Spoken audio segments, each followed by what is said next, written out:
Leena ma'am 120 सेकंदात काय घडत होतं ते तुम्ही सांगत होतात.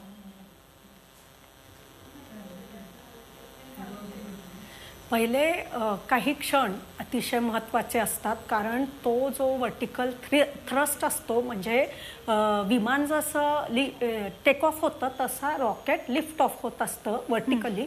तर हे खूप महत्त्वाचे क्षण असतात आणि त्यावेळेला क्रिटिकली एकतर बऱ्याच वेळेला तिथेच फेल होतं प्रक्षेपण, म्हणजे तिथे अनसक्सेसफुल लॉन्चेस होतात ते पहिल्याच स्टेजला आणि मग ते कधी कधी मिशन अबॉर्ट होतात.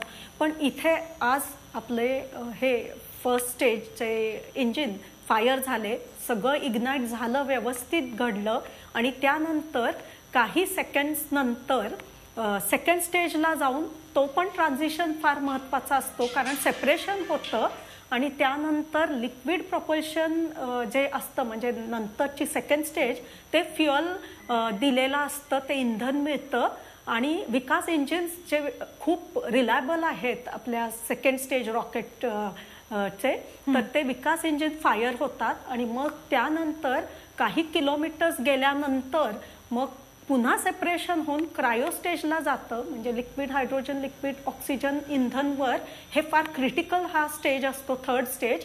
आणि तब्बल 16 ते 17 मिनिटांनंतर हे सगळं सेपरेशन झाल्यानंतर आता नुकतंच पाहिलं तसं सक्सेसफुल लॉन्च म्हणू शकतो. म्हणजे चंद्रयान-3 हे याचा यान आता इंटेंडेड ऑर्बिटमध्ये इंजेक्ट झालं, म्हणजे आपल्या रॉकेटने LVM-3 M4 या रॉकेटने दरवेळेसारखं आता पण सिद्ध केलं की रिलायबल हा वर्क हॉर्स आहे. म्हणजे गेले 6 ते 7 मिशन्स त्यांनी कधीच चूक केली नाही.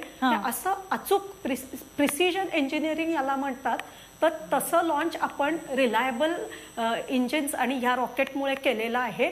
त्यामुळेच हे निवडलं होतं GSLV Mark 3चं मॉडिफाईड व्हर्शन LVM-3. तर या रॉकेटने त्याचं काम केलेलं आहे आणि आता यान पुढे त्याच्या प्रवासावर गेलेलं आहे. पृथ्वीच्या भोवती फिरेल आणि एलिप्टिकल ऑर्बिट वाढत जाईल. 36,000 किलोमीटर्स नंतर हे सेपरेशन होऊन आता तो त्याच्या प्रवासावर गेला. लीना मॅम, आणखी एक महत्त्वाचा मुद्दा, आपण सतत इतके दिवस ऑर्बिटर ऐवजी प्रपोल्शन मॉड्यूल यावेळेला आता चंद्रावर उतरणार आहे असं सांगतो. या प्रपोल्शन मॉड्यूलचं नेमकं आता काम काय असणार आहे चंद्रावर?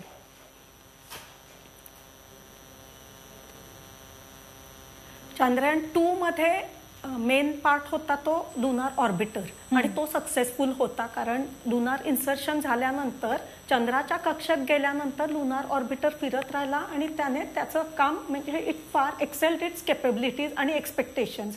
आणि नंतर लुनार लँडर म्हणजे विक्रम लँडर सॉफ्ट लँडिंग करू शकला नाही.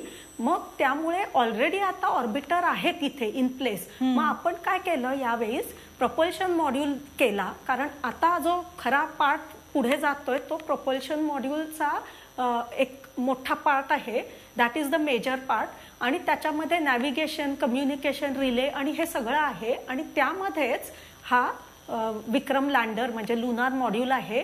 आणि लुनार मॉड्यूल सेपरेशन 40 दिवसांनंतर होणार आहे आणि चंद्रावर सॉफ्ट लँडिंग तो विक्रम लँडर करेल. आणि तो सॉफ्ट लँडिंग केल्यानंतर विक्रम लँडरमधून काही मिनिटांनंतर प्रज्ञान रोवर बाहेर येईल आणि तो रोबोटिक रोवर त्याचं काम करेल. 14 दिवस ते पेलोड तिथे असतील आणि ते त्याचे एक्सपेरिमेंट्स, प्रयोग करत राहतील. बरं, आणखी या चंद्रयान-3 सोबत प्रपोल्शन मॉड्यूल आहे, सोबत आणखी कुठली इतर उपकरणं पाठवलेली आहेत की ज्या माध्यमातून इतर प्रयोग सुद्धा चंद्रावर केले जाणार आहेत?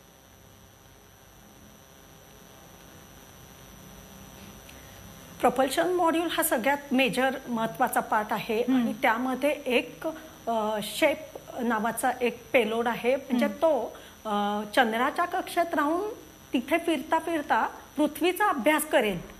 का तर तो एक पर्स्पेक्टिव्ह वेगळा मिळतोय, जो विचार आधी आपण केला नव्हता. तर हे पेलोड पृथ्वीवरच्या हॅबिटेबिलिटी, म्हणजे इथे प्राणवायू आहे, पाणी आहे आणि हे सगळे फॅक्टर्स आहेत म्हणून माणूस राहतो इथे, इतर सगळे पक्षी, प्राणी आणि जीवजंतू आहेत, इथे जीवसृष्टी आहे पृथ्वीवर. तर हा अभ्यास अधिक डिटेलमध्ये करण्यासाठी हे एक शेप नावाचं एक पेलोड आहे, जे प्रपोल्शन मॉड्यूलमध्ये आहे. आणि प्रपोल्शन मॉड्यूलचं अजून एक काम म्हणजे नॅव्हिगेशन, म्हणजे पुढच्या प्रवासाचा तो सगळा अभ्यास आणि प्रवास तो तय करेल. आणि दुसरी गोष्ट म्हणजे प्रपोल्शन मॉड्यूलचा कम्युनिकेशन रिले हा अतिशय महत्त्वाचा आहे. कारण पृथ्वी म्हणजे आत्ताच आपण पाहिलं मिशन कंट्रोल आणि इस्रोचे सायंटिस्ट इंजिनियर्स त्याच्यासोबत कम्युनिकेट करतील, तर हा संपर्क ठेवण्यासाठी कम्युनिकेशन रिलेज आहेत हे प्रपोल्शन मॉड्यूलमध्ये.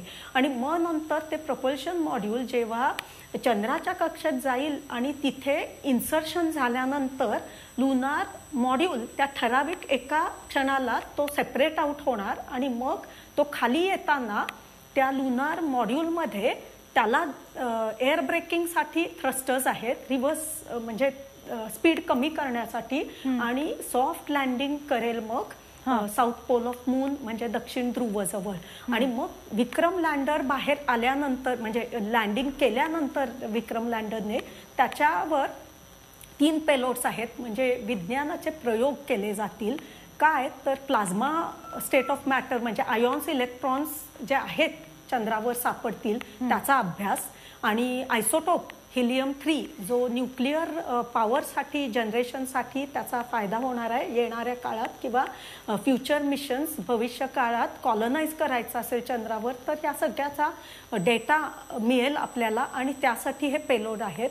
आणि दुसरं म्हणजे पृथ्वीवर जसे भूकंप होतात तसे तिथे देखील सायझमिक ॲक्टिव्हिटी होतात. तर चंद्राच्या त्या अर्थक्वेक्स म्हणजे क्वेक्सच्या अभ्यासासाठी एक पेलोड आहे. आणि असा अभ्यास करायला स्पेशल काही पेलोड या खेपेला यावेळेस आहेत त्याच्यावर ठेवलेले आहेत. आणि अजून एक म्हणजे पृथ्वीवर जसे एलिमेंट्स मिनरल्स आहेत तसे तिथे नॅचरल रिसोर्सेस काय आहेत तर हा पण अभ्यास करेल. तर एक पेलोड असा आहे ज्याच्यामध्ये आयर्न, ॲल्युमिनियम आणि टायटेनियम हे सगळ्यात अतिशय महत्त्वाचे जे धातू आणि मिनरल्स आहेत, मेटल्स आहेत, तर त्याचा पण शोध लावेल. आणि दुसरं म्हणजे पोटॅशियम, कॅल्शियम असे आयॉन्स. आणि हे जर आपल्याला मिळालं तर येणाऱ्या काळात नासा पण आर्टेमिस मिशन पाठवणार आहेत, म्हणजे मॅन मिशन, ॲस्ट्रॉनॉट साऊथ पोलवर जातील. तर हा सगळा डेटाबेस त्यांना म्हणजे इस्रोकडून सुद्धा आपण इनपुट्स देऊ त्यांना आणि शेअर करू. तर हा प्लॅटफॉर्म त्यांना बेस मिळाल्यानंतर फक्त भारत नाही, आपल्या येणाऱ्या काळातल्या चंद्रयान 4-5 मिशनला याचा तर फायदा होणारच आहे, पण त्यासोबत नासाला सुद्धा याचा फायदा होणार आहे आणि इतर स्पेस एजन्सीज पण या गोष्टीचा फायदा घेणार आहेत. So this is very important. आणि सगळे जगातले सगळे स्पेस फेरिंग नेशन्स अगदी उत्सुकतेने बघतात की आपण काय शोध लावू. आणि तिथे वॉटर आईस म्हणजे बर्फ पण आहे. साऊथ पोलवर आपण लँडिंग करतोय, तिथे सॉफ्ट लँडिंग सक्सेसफुली केलं तर भारत हा पहिला देश असेल जो साऊथ पोलवर पोलार रिजनवर लँडिंग सॉफ्टली करू शकलो. तर वी विल क्रिएट हिस्ट्री, म्हणजे ऐतिहासिक क्षण असेल. आणि या सगळ्याचं नुसतं टेक्नॉलॉजी डेमॉन्स्ट्रेशन नाही आहे. हा उद्देश अजून एक आहे की विज्ञान. आणि मगाशी जसं दाखवलं तसे शाळेचे मुलं, कॉलेजचे मुलं, इंटर्न्स जे आहेत किंवा MS करणारे हे आता युवा सायंटिस्ट आणि इंजिनियर्स वाट बघतात. So this is an inspiration. त्यांना एक प्रोत्साहन मिळणार आहे की भारताने चंद्रयान 3 मिशन सक्सेसफुली केल्यानंतर हे मुलं या क्षेत्रात ओढून म्हणजे येतीलच नक्कीच, आणि त्यांना करिअरला संधी चांगली मिळणार आहे. आणि त्यासोबत त्यांचं म्हणजे फ्युचर ॲस्ट्रॉनॉमी, कॉस्मॉलॉजी आणि स्पेस टेक्नॉलॉजीमध्ये रेव्होल्युशन म्हणजे क्रांती घडणार आहे. लीना मॅम, आपण सतत या बातम्या जेव्हापासून ऐकतो तेव्हापासून एक बातमी सतत असते की हे यान ज्या ठिकाणी उतरणार आहे तिथे याआधी कुठलंही यान गेलेलं नाही आहे.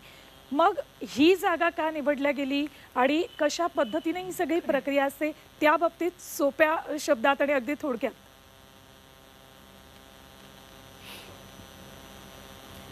हो, याच्यामागे खूप सायंटिफिक रिसर्च चालू होता. गेले काही डेकेड्स नासाचे आणि जगातले सगळे प्रोफेसर्स, मेजर युनिव्हर्सिटीज, इन्स्टिट्यूशन्सचे कॉस्मॉलॉजिस्ट आणि लुनार सायंटिस्ट अभ्यास करत होते की कुठला सगळ्यात स्पॉट चांगला फेवरेबल आहे जिथे आपण शोध लावू शकतो. तर हा सगळा अभ्यास करून इस्रोनी ही साईट निवडलेली आहे. याला म्हणतात ऐटकेन बेसिन.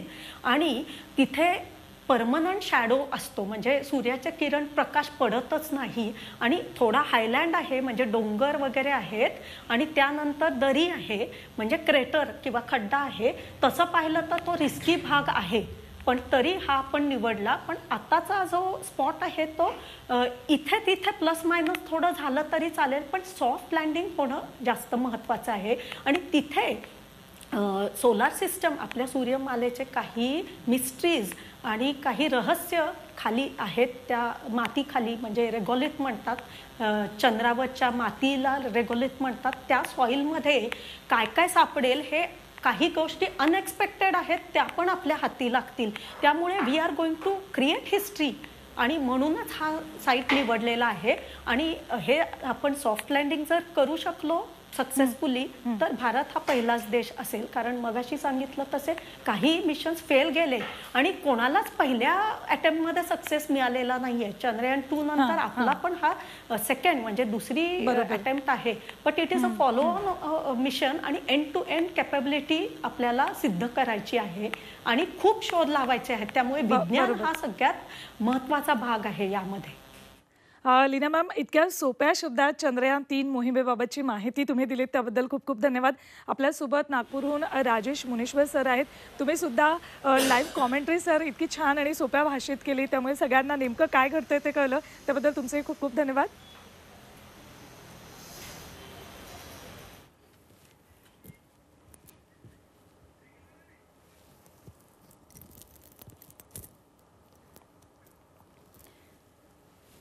तर अखेर चंद्रयान 3चा प्रवास सुरू झालेला आहे. पुढचे 40 दिवस हा प्रवास असाच अविरत सुरू राहणार आहे. आणि त्यानंतर चंद्रयान 3 चंद्रावर नेमकं काय काय घडतंय त्याची माहिती इस्रोपर्यंत पोहोचवत राहणार आहे. 23 किंवा 24 ऑगस्टला चंद्रावर सॉफ्ट लँडिंगचा प्रयत्न चंद्रयान 3च्या माध्यमातून होणार आहे. देशासाठी हा सर्वात मोठा आणि तितकाच ऐतिहासिक असा क्षण. चंद्रयान 3चं यशस्वी प्रक्षेपण झालेलं आहे.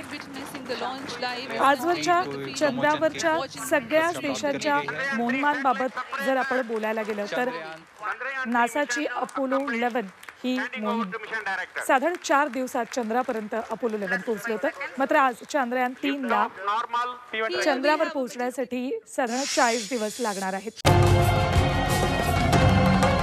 छत्रपतींचा विचार म्हणजे